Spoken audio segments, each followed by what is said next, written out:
Hello and नमस्कार। हाँ जी, स्वागत है आप सभी का। देखो, कहा जाता है कि एक मूर्तिकार को याद रखा जाता है उसके द्वारा बनाई गई मूर्तियों से। एक सोनार को, गोल्डस्मिथ को याद रखा जाता है उसके द्वारा बनाई गई ज्वेलरी वगैरह से। ठीक उसी तरीके से ये जो जज नाम की शख्सियत होती है ना, इसके जीवन में जो इन्होंने निर्णय दिए हैं उन्हीं से लोग इनके जीवन के बाद में भी इनको याद करते हैं।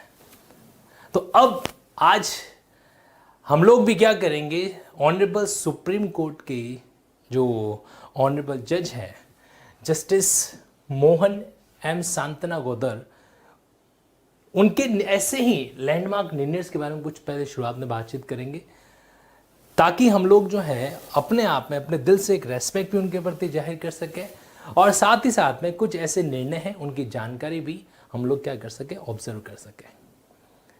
देखिए, सुप्रीम कोर्ट में पहले किसी ज़माने में 30 जजेस हुआ करते थे, 30 और एक चीफ जस्टिस ऑफ इंडिया। 2019 का जो संशोधन हुआ था, उस संशोधन ने संख्या को 30 से बढ़ाकर 33 कर दिया। 33 प्लस सीजेआई साहब जो हैं वो आज के टाइम में प्रेजेंट स्ट्रेंथ है, लेकिन कल की तारीख में ही हम लोगों ने एक सुप्रीम कोर्ट के जज को खो दिया है। काफ़ी टाइम से आप जो है मतलब पिछले 9-10 दिनों से सफ़र कर रहे थे, ऐसा कहा जा रहा है। हालांकि 1-2 दिन पहले हालत स्टेबलाइजेशन थी, लेकिन उसके बाद जो प्रभाव हुआ वो अपने आप में कहीं कहीं कोरोना जैसा दिख रहा है, लेकिन आधिकारिक रूप से इसकी पुष्टि नहीं हुई है। तो अब देखिए, जो जस्टिस मोहन शांतनुगोदर जी ने जो निर्णय दिए थे, उन निर्णय की कुछ झलक मैं यहाँ पर आपको दिखा रहा हूँ, और हो सके तो आप इसको क्या करना, अपने रिलेवेंट सिलेबस के साथ में जरूर कनेक्ट करना। ठीक, तो शुरू करते हैं। सबसे पहले देखिए, पहला अपने आप में परिचय है। हालांकि सुप्रीम कोर्ट आप लोगों सब लोगों ने और नेट पर सब परिचय तो देख ही लिया होगा। आप जो है कर्नाटका हाई कोर्ट के अंदर एज अ प्रैक्टिसिंग लॉयर आपने ज्वाइन किया था, वहीं पर फिर आपको एडिशनल जज के रूप में नियुक्त किया गया। कुछ समय बाद फिर वहाँ के परमानेंट जज बने, फिर केरला हाई कोर्ट में एक्टिंग चीफ जस्टिस के रूप में अपॉइंट हुए। देन आफ्टर फाइनली जो है 2017 में सुप्रीम कोर्ट के जज आप नियुक्त हुए थे। अगले साल तक इनका कार्यकाल और चलना था, लेकिन दुर्भाग्यवश ये वाली चीज़ जो है, इस तरह से इनकी मृत्यु असामयिक रूप से होने के सामने आ रही है। तो अपने आप में कहीं कहीं दुखद तो है ही। देखो, दुखद इसलिए होता है कि सुप्रीम कोर्ट में गिने चुने तो जजेस है ना। अब उनमें से भी अगर कोई एक चला जाता है, वो भी असामयिक रूप से, अपने आप में मतलब पहला ही केस इस टाइप का नज़र आ रहा है। खैर, जो भी है, अब देखिए इसके अंदर कौन कौन से केसेस में डिस्कशन करते हैं अपन। सबसे पहले बात करते हैं बैंक लॉकर्स। बैंक लॉकर्स के अंदर बैंक वाले अक्सर क्या करते हैं, आपसे फॉर्म भरवा देते हैं और ये कह देते हैं कि आपके अंदर बैंक के अंदर जो भी आपकी लॉकर में आपने जो भी प्रॉपर्टी वगैरह रखवा रखी है, उसकी जिम्मेदारी आपकी, बैंक की इसके अंदर जिम्मेदारी नहीं रहेगी वगैरह, इस तरह से कह के वो अपनी ऑब्लिगेशन से, अपनी जिम्मेदारी से पल्ला झाड़ देते हैं। ऐसे केसेस के अंदर Amitabh Das Gupta, union bank of India का एक मामला इनके सामने आया था, और वहां पर इन्होंने बकायदा ये कहा कि banks over separate duty, bank की अपने आप में ये ड्यूटी भी है। क्या ड्यूटी है? Of care to exercise due diligence in maintaining and operating their lockers और सेफ्टी डिपॉजिट सिस्टम। मतलब यहां पर बैंक का भी अपने आप में एक ड्यूटी बनता है कि वो ड्यू डिलिजेंस एटलीस्ट एक्सरसाइज करे। अगर मान लीजिए आपका किसी बैंक के अंदर लॉकर है और वहां पर कोई रॉबरी जैसी घटना अगर हो जाती है, तो उस केस के अंदर आप बैंक को रेस्पॉन्सिबल ठहराने के बजाय बैंक की ड्यू डिलिजेंस जो है उसको साबित करने या नहीं करने वाले मुद्दे को लेकर इश्यू क्रिएट करें। मतलब जनरली होता ही है, जब भी किसी व्यक्ति का इस तरीके से मामला कोई हो जहां पर लॉकर्स के अंदर सेफ्टी इम्पीच हो रखी हो, सुरक्षा जो है मापदंड है उसके साथ कॉम्प्रोमाइज हुआ हो, तो वहां पर उसका एडवोकेट जो है वो उसके ड्यू डिलिजेंस को, बैंक के द्वारा लापरवाही को इंडिकेट करता है। तो ये जजमेंट अपने आप में आज भी जो भी मामले आते हैं बैंक लॉकर्स के, उनमें अमिताभ दास गुप्ता का जजमेंट जो है उसको बड़े ही शान से जिक्र किया जाता है। इतना ही नहीं, एक मामला high court of judicial Madras versus MC Subramaniam का भी था। इसके अंदर क्या है, ये बड़ा इंटरेस्टिंग फैक्टर रहा है। देखो, समझना इस बात को, party setting dispute privately also entitled to court fee refund. हम सब लोग जानते हैं कि सीपीसी के अंदर कई ऐसे प्रावधान हैं, जैसे आप पढ़ेंगे सेक्शन 89 इसी बारे में जिक्र करता है। ऑर्डर 10 है, उसके रूल 1A, 1B, 1C, ऐसे कई नियम हैं जो अपने आप में आउटसाइड कोर्ट सेटलमेंट को क्या करता है, प्रमोट करता है। लेकिन अक्सर इनमें होता क्या है, इसमें कोर्ट के द्वारा मैटर को रेफर किया जाता है, चाहे वो आर्बिट्रेशन को हो, चाहे वो कंसिलेटर को हो, चाहे वो मीडिएशन को हो। तो ऐसी प्रक्रिया के अंदर जो कोर्ट फी, क्योंकि जो कि कोर्ट फी जो है वो तो पार्टीज को, पिटिशनर को शुरुआत में पे करनी होती है। जब भी मामला शुरू होगा उसके इनिशियल बिगनिंग पॉइंट पे उसको क्या करना पड़ता है, कोर्ट फी जमा कराना होता है। तो ऐसे केसेस के अंदर इस जजमेंट में उन्होंने ये कहा कि अगर इन मामलों में सेटलमेंट होता है तो भी बाकायदा जो है कोर्ट फी का रिफंड होना चाहिए। देखो हमें लगता है कि क्या फ़र्क पड़ता है, कोर्ट फी कोई ज़्यादा अमाउंट थोड़ा ना होता, लेकिन हकीकत ये है कि प्रॉपर्टी के मामलों के अंदर कई बार अक्सर पार्टीज कोर्ट जाने से इसलिए हिचकिचाहट करती है कि उनको एक हाई फाई कोर्ट फी का भुगतान जो है करना पड़ेगा, क्योंकि ऑब्वियसली बात है परसेंटेज बेस पर टर्म्स कैलकुलेट होते हैं यहाँ पर। तो ये सारी जो चीज़ें हैं ना, ये अपने आप में बहुत रिलेवेंट है। और ख़ासकर ये सेक्शन 89 का जो प्रावधान है सिविल प्रोसीजर कोड का, और चूँकि सिविल मामलों के अंदर ही जनरली ऐसा होता है, क्रिमिनल मामलों में ऐसी कोई गुंजाइश रहती नहीं है कि उसको मीडिएशन के लिए भेजा जाए। ये जनरली कहाँ होता है, सिविल मैटर्स में ही होता है। इस बात को ध्यान रखना, मीडिएशन की जो प्रक्रिया है, आर्बिट्रेशन की जो प्रक्रिया, ये प्योर सिविल नेचर की प्रक्रिया है और इसमें सिर्फ और सिर्फ सिविल मामले ही हैं जो क्या किए जाते हैं, डिस्कस किए जाते हैं। इसके अलावा अगर और बात करें अपन, हालांकि इसी से जुड़ा हुआ एक मुद्दा आज अपन क्रिमिनल सेंस में जरूर डिस्कस करेंगे, बट वो एक अलग पार्ट है। तो यहाँ पर कोर्ट फी को है रिफंड किया जाना अपने आप में जिक्र किया गया था। इसके अलावा देखिए, Ravindram versus intelligence officer, court should inform accused of right to default bail when it accrue. Default bail के बारे में हम सब लोग जानते हैं, सेक्शन 167 सीआरपीसी का सेक्शन 167 का खासकर क्लॉज 2 जो है वो कहता है अगर प्रक्रिया आपकी 90 दिन या फिर 60 दिन के अंदर कंप्लीट नहीं होती है तो उस केस में जो एक्यूज है वो एंटाइटल्ड हो जाता है किसके लिए, बेल प्राप्त करने के लिए, अगर वो बेल के लिए अप्लाई करने में इंटरेस्टेड है या उसने बेल के लिए अप्लाई किया है तो। ठीक है, तो यहाँ पर ये वाली चीज़ हमारे सामने आती है। अच्छा, और कौन कौन से ऐसे मुद्दे हो सकते हैं जहाँ पर इसका जिक्र किया जा सकता है, तो देखो ध्यान रखना, डिफ़ॉल्ट बेल कहने को तो यहीं पर है, हालांकि एक अलग अलग बेल का हमारे पास अलग चैप्टर है, सेक्शन 436 से लेकर 450 तक। वहाँ पर ये जो शब्द है ना डिफ़ॉल्ट बेल, ये एक्चुअल में आपको इसके अंदर मिलेगा नहीं, ये शब्द यहाँ पर लिखा हुआ नहीं है, लेकिन इसकी जो लैंग्वेज है उसका इंटरप्रिटेशन अपने आप में ये कहता है कि यहाँ पर जो अभियुक्त है वो क्या है, बेल के लिए एंटाइटल्ड हो रहा है। ठीक, आगे बढ़े यहाँ पर अन्य मुद्दे पर। देखिए, मजिस्ट्रेट के पास में ये ऑब्लिगेशन रहती है, मतलब ऐसा नहीं है कि मतलब सिर्फ 90-60 डेज में काम नहीं हुआ है तो इसको इंटीमेट करना पड़ेगा, नहीं। जिस तरीके से सेक्शन 164 के अंदर जब कन्फेशन को रिकॉर्ड किया जाता है तो मजिस्ट्रेट इस बात की एश्योरेंस लेगा कि वो सामने वाले उस एक्यूज को बताए कि जो तुम स्टेटमेंट दे रहे हो तुम्हारे विरुद्ध इस्तेमाल किया जा सकता है, तुम वॉलंटरी दे रहे हो कि नहीं दे रहे हो। ठीक उसी तरीके से सेक्शन 167(2) के अंदर भी क्या है, अपने आप में एक ऑब्लिगेशन है, एक बाध्यता है मजिस्ट्रेट के पार्ट पर। इसके अलावा एक मामला जो आ रखा है फार्मर्स को लेकर, farmers entitled to file the consumer complaint. देखो ये अपने आप में बहुत ही लैंडमार्क चीज़ रही है। पहली बार ऐसा कोई मामला आया था कि किसी एक किसान को जो है ना उपभोक्ता के बराबर जो है दर्जा दिया गया था। हम सब लोग जानते हैं कि भारत के अंदर क्या है, उपभोक्ता मंच अलग अलग स्टेज पर बने हुए हैं, जिला स्तर पर, डिस्ट्रिक्ट लेवल पर, स्टेट लेवल पर, और जो है राज्य नेशनल लेवल पर, राष्ट्रीय लेवल पर भी जो है नेशनल कंज्यूमर की फॉरम इस्टेब्लिश्ड हो रखी है।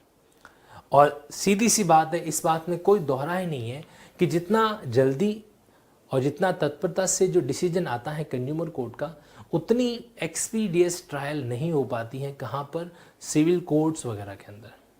तो इस बात का अपने आप में बहुत फर्क पड़ जाता है। तो यहाँ पर फार्मर्स को मतलब कहीं न कहीं जो किसान वर्ग है, किसान वर्ग को इक्विवेलेंट माना गया किसके, कंज्यूमर के। कौन से मामलों में, जहाँ पर वो बीज वगैरह खरीदते हैं ना, सीड्स वगैरह, जो फसल बोने के लिए उनको बीज वगैरह चाहिए होती है। तो the landmark judgement which held that a farmer was entitled to file a consumer complaint against the सीज company for deficiency of service, क्योंकि इससे पहले यह ऐसा मामला आ नहीं रखा था। तो इसके लिए भी बकायदा जस्टिस मोहन जी को याद रखा जाएगा हमेशा के लिए। और सबसे एंड में अगर मैं यहाँ पर बात करूँ तो एक मामला जो आया था वो आया था मतलब खासकर लीगल एड, विधिक सहायता के संबंध में हम सब लोग जानते हैं संविधान का आर्टिकल 39A और सीआरपीसी का सेक्शन 304 स्पेसिफिकली बात करता है। एक्सप्रेसली उसके अंदर जो है विधिक सहायता के एक्यूज को एडवोकेट उपलब्ध करवाने के वगैरह के बारे में बातचीत कर रखी है।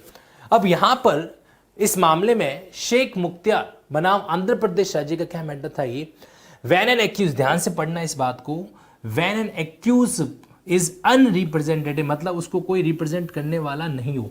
ऐसा अक्सर होता है, जैसे मान लीजिए कोई गरीब व्यक्ति को ज़बरदस्ती किसी केस में फंसाया गया है या वो फंस गया है, ऐसे केस में उसके पास फीस नहीं होती है कि वो बड़े बड़े लॉयर्स का जो है टेक्निकल जो उसका फ़ी बनता है, प्रोफेशनल फ़ी, उसका भुगतान कर पाए। तो यहाँ पर ये चीज़ें यहाँ हमारे लिए रिलेवेंट होगी। When an accused is unrepresented before a court it has to either appoint an amicus curiae. Amicus curiae आप सभी जानते हैं, कोर्ट क्या करता है, किसी लॉयर को as a friend of court appoint करता है, वहाँ पर वो उसको असिस्ट करता है to refer the matter to the legal services committee requesting it to appoint an advocate वगैरह। तो एमिकस क्यूरी भी अपॉइंट कर सकता है, और लीगल सर्विस कमेटी जो बनी हुई है, कहाँ पर, कौन से अधिनियम के तहत, जो एक्ट है हमारा 1987 का लीगल सर्विस अथॉरिटी एक्ट, जो विधिक सेवा प्राधिकरण अधिनियम बना हुआ है 1987 का, उसके तहत जो है डिस्ट्रिक्ट लीगल सर्विस अथॉरिटी है, स्टेट लीगल सर्विस अथॉरिटी है, नेशनल लीगल सर्विस अथॉरिटी है, तो उनको कोर्ट जो है क्या कह सकता है कि भाई इनके लिए जो आप एडवोकेट अपॉइंट कीजिए। तो शेख मुख्तियार, ये भी मामला अपने आप में रिलेवेंट है, क्योंकि इससे पहले जो है ना 304 का तो इस्तेमाल हो रहा था अच्छे तरीके से, लेकिन 304 हम सब लोग जानते हैं कि वहाँ पर जो है स्पेसिफिकली सिर्फ सेशन के मामले में अप्लाई होता है, अन्य मैटर्स में अप्लाई नहीं होता है, जब तक कि राज्य सरकार उसके बारे में स्पेसिफिक नोटिफिकेशन वगैरह नहीं निकाले। ठीक है, तो ये भी एक रिलेवेंट चीज़ है जो जस्टिस मोहन के द्वारा कहेंगे डिलीवर किया हुआ था। और एक जो इम्पॉर्टेंट चीज़ रही थी वो रही थी आपके ताज महल होटल जो है, होटल ताज के नाम से जो फेमस है, उसके केस में इसमें क्या हुआ था कि जैसे आप लोगों ने अक्सर मूवी में देखा होगा कि कोई व्यक्ति कार लेकर आता है, फिर वो चाबी जो है वहाँ के किसी सर्वेंट वगैरह को पकड़ा देता है, फिर वो सर्वेंट गाड़ी पार्क करता है। अब अक्सर हुआ क्या करता था, वहाँ पर लिखा हुआ था park your car at your own risk, आप अपने जोखिम पर है जो गाड़ी पार्क करें। जैसे ट्रेन वगैरह में नहीं लिखा रहता कि व्यक्ति के सामान की जिम्मेदारी उसकी खुद की रहेगी, ठीक उसी तरीके से, मतलब पार्क हम कर लेंगे लेकिन फिर भी कार के अंदर कुछ भी टूटा फूटा तो आपकी जिम्मेदारी रहेगी। इस बात को लेकर थोड़ा जस्टिफेबल वैसे भी नहीं लग रहा था, तो ऐसे केसेस के अंदर जो है यहाँ पर बाकायदा उनकी लाइबिलिटी तय की गई थी इस Taj Mahal hotel versus United India insurance company के केस में। और कहा गया कि अगर गाड़ी की चोरी वगैरह हो जाती है, थेफ्ट वगैरह अगर हो जाता है, given for valid parking the hotel can not claim exemption, तो होटल वहाँ पर इस बात को लेकर छूट नहीं कह सकते कि हमने एक डिस्क्लेमर लगा दिया था कि अब हमारी किसी तरीके से कोई जिम्मेदारी जो है नहीं होगी। ये बात उन्होंने वहाँ पर एकदम स्पष्ट की, और इससे अपने आप में एक लाइबिलिटी का भी इम्पोजिशन आता है। आप ये भी देखना, हो सकता है भविष्य के अंदर ऐसा कोई प्रॉपर केस है, जब हमारी जहाँ पर हम बाइक पार्किंग करते हैं वहाँ पर भी आपने देखा होगा गाड़ी के अंदर कुछ भी टूट फूट हो जाती तो कि हमारी जिम्मेदारी नहीं रहेगी। मतलब ऐसा लगता है कि एक तरीके से हमसे पैसे भी लिए जाते हैं और हमारे साथ चोट भी हो रही है। अब बैंक लॉकर का मामला ही देख लो, या फिर जो है कार पार्किंग या गाड़ी पार्किंग का मामला ही देख लो। ये तो चलो वैलिड पार्किंग की बात की, जहाँ पर 5 स्टार होटल जहाँ पे होते हैं वहाँ पर ऐसा वर्क होता है वैलिड पार्किंग जैसा, है ना। वहाँ पर एक बंदा खड़ा रहता है स्पेशली जो सिर्फ चाबी लपकने के लिए खड़ा रहता है, कोई आएगा उससे चाबी लेगा और गाड़ी को है जो पार्क में लगाया, पार्किंग वगैरह में लगाएगा, है ना। लेकिन बाकी जगहों पर, कई जगह हम पेड पार्किंग करते हैं, वहाँ पर भी ये डिस्क्लेमर लगा रहता है कि गाड़ी को कुछ हो गया तो हमारी जिम्मेदारी नहीं है। तो किस बात के पैसे दें। लेकिन उनके कॉन्ट्रेक्चुअल एग्रीमेंट, मजेदार बात ये होती है कि उनके कॉन्ट्रेक्चुअल एग्रीमेंट के अंदर भी ये क्लॉज डाला हुआ होता है। तो ये चीज़ें हमारे लिए बहुत ही अपने आप में इंटरेस्टिंग है। खैर, और इसके अलावा जो एक अपने आप में केस रहा था, ये भी बड़ा लीलावती कीर्तिलाल मेहता मेडिकल ट्रस्ट के संबंध में रहा था। और इसमें जो नर्सेज हैं, देखो नर्सेज की नाइट ड्यूटी भी रहती है हॉस्पिटल के अंदर, वी ऑल नो। आप देखिए कि जो शख्सियत हमें छोड़ के गई है उसने, ये जिस एक सैंपल बता रहा हूँ मैं आपको, और भी बहुत सारे ऐसे केसेस हुए हैं जहाँ पर उन्होंने मानवता की मिसाल भी जो अपने आप में है पैदा की है। और वो वाकई में बहुत ही रिलेवेंट चीज़ है, बहुत ही अपने आप में अप्रिशिएबल चीज़ है। जो नर्सेज हॉस्पिटल वगैरह में काम करती है उनके लिए डायरेक्शन दिया गया, क्या डायरेक्शन दिया गया कि उनको हॉस्टल फैसिलिटी उपलब्ध कराई जानी चाहिए to nurses so as to facilitate better medical care as a positive duty in join. मतलब हॉस्टल फैसिलिटी का मतलब आप सब लोग जानते हैं, मतलब उनका रहने वहने का इंतजाम भी इस तरीके से होना चाहिए ताकि वो पॉजिटिवली अपनी ड्यूटी को सर्व कर पाए। क्योंकि ऑब्वियसली बात है, हॉस्पिटल के अंदर जो भी स्टाफ होता है उनका रोटेशन वाइज ड्यूटी चलता है, 8-8 घंटे की जनरली 3 शिफ्ट चला करता है, जिसमें से नाइट शिफ्ट भी आता है। ऐसा नहीं है कि हॉस्पिटल के अंदर महिलाएं रात को कार्य नहीं करती, महिलाओं को भी ड्यूटी देनी पड़ती है। तो अगर हॉस्टल फैसिलिटी उनको मिल जाए तो कहीं अपने प्रॉपर तरीके से वर्क कर पाएगा। और ये डिसीजन बाकायदा दिया गया सुप्रीम कोर्ट के द्वारा। कई हॉस्पिटल्स तो इसकी पालना इसलिए नहीं करते कि वहाँ के स्टाफ को इसके बारे में जानकारी नहीं रहती।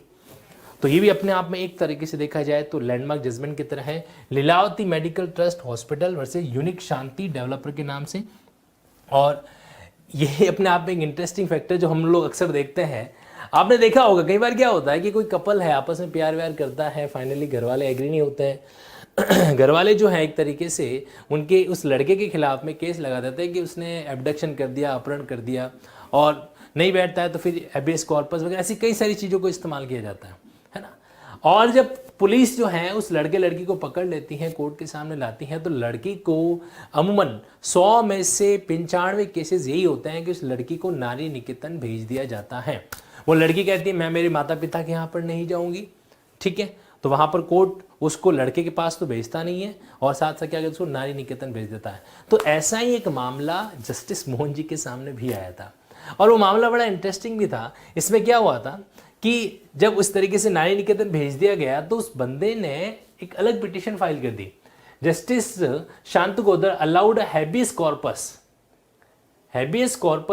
Petition filed by man seeking the release of his lover who was detained in Nari Niketan, Uttar Pradesh against her wishes, having regard to the fact that she was a major, जो कि अपने आप में major थी वो लड़की। तो court ने बाकायदा कहा कि भाई अगर वो अपने लवर के साथ जाना चाहती हैं तो उसको जाने दिया जाए।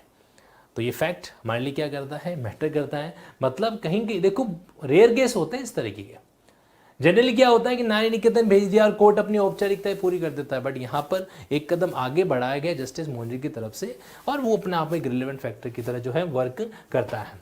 और सबसे इंपॉर्टेंट और ख़ास फैक्ट अगर मैं आपको उनके बारे में जिक्र करूँ यहाँ पर, जब सुप्रीम कोर्ट में आप अपॉइंट हुए थे एज ए जज, तो उसके बाद इन्होंने अपना पहला लैंडमार्क नाम कैसे कमाया सुनिएगा।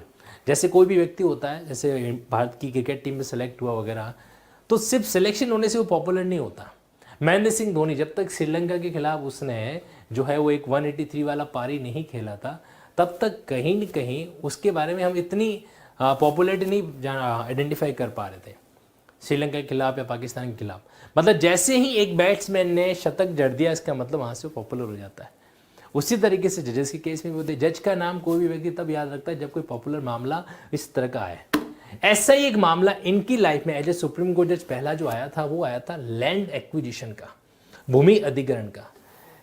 इंदौर डेवलपमेंट अथॉरिटी केस, अगर ये नाम आप सर्च करोगे ना इंटरनेट पर तो आपको बाकायदा इसका डिसीजन आ जाएगा। और डिसीजन एक कॉन्स्टिट्यूशनल बेंच का, एक संवैधानिक बेंच का है। हुआ ये था कि पहले एक तरह का मामला था, वहाँ पर किसी पर्टिकुलर वहाँ के जो लोकल कानून है एमपी के, उस कानून की एक धारा को जो है इसमें अलग ओपिनियन दी गई थी और इसमें इस बार जो 3 जजेस की बेंच बैठे थे उसने भी अलग ओपिनियन दी। लेकिन इनमें से जो 2 जजेस थे वो अलग बात कह रहे थे और यहाँ पर डिसेंट ओपिनियन मतलब सहमति नहीं जताने वाली ओपिनियन जो है जस्टिस मोहन जी ने जाहिर की। और बाकायदा उन्होंने ये भी कहा कि ये मामला हमें नहीं सुनना चाहिए। मतलब अपने कंपेनियन जजेस से उन्होंने कहा कि ये मामला हमें नहीं सुनना चाहिए, इसको संवैधानिक बेंच में दिया आगे रेफर किया जाए। और फाइनली हुआ भी यही था। मतलब उनके डिसेंट ओपिनियन के बाद फाइनली जाके जो उन्होंने सोचा था वही वो मामला जो है संवैधानिक बेंच में जाके दिया गया और संवैधानिक बेंच ने इसको फाइनली डिसाइड किया। लेकिन उनके बारे में एक छवि बन गई कि भाई ये जस्टिस मोहन जी जो है वो अपने आप में एक अलग तरह का पर्सनैलिटी है।